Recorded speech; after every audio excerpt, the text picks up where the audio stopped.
The making of a eunuch.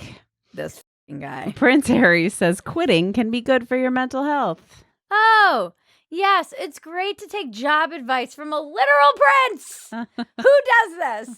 Yes. Jobs can affect your mental health. That's absolutely true. But this is the kind of thing that somebody would say who's always had their baseline covered and has never had to struggle and wonder what it's like to come up with rent and have $7 in your bank account. Ever. It's like, you know what else doesn't help your mental health? Being poor. Being poor is horrible for your mental health. So is sitting around in your fucking head all day with nothing to do because you quit your job. And all these people who are like, I don't like these jobs. They don't just, what was his exact quote? Like, you know, people are working jobs that don't bring them joy. Yeah, no, not everybody loves their job. Even people who I love my job. I love what I do. I know a lot of you in the comments are going to be like, what do you do? But I love what I do. You're watching what she does.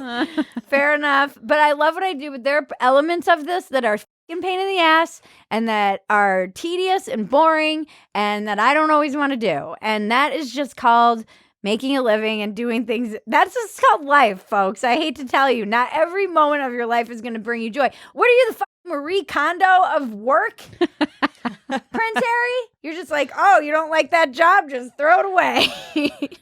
Just toss it in the garbage. But when you lose your house and you can't pay your bills, don't get mad at me. This is trust fund kid shit.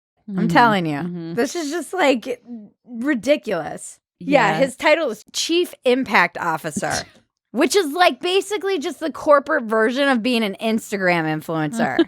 You're just a fucking influencer telling people to quit their jobs and basically go be like TikTok stars. And now there's a whole trend on TikTok called Quit Talk. Oh, I went down the rabbit hole.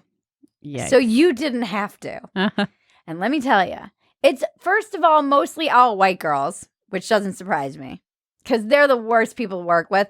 Even when I was waiting tables, it was me and all Latina chicks. I was the only one who didn't speak Spanish. The white chicks would never show up. I was like the most responsible white chick that worked there.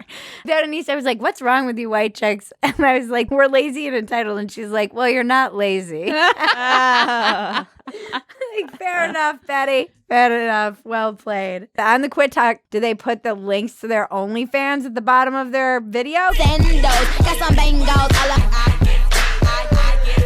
Because that's what they're all going to be doing. Get out there and have some uncomfortable work, you freaking people. Deal with jobs you don't like so you have some empathy for people out there grinding away. I get it. And some people they do have abusive bosses. Some of the people in these videos were showing alleged texts between them and their bosses sounded like pieces of shit. And I've worked for tons of bosses who have sexually harassed me and been douchebags and put up with a lot of stuff. But you know what? It made me a tougher human being.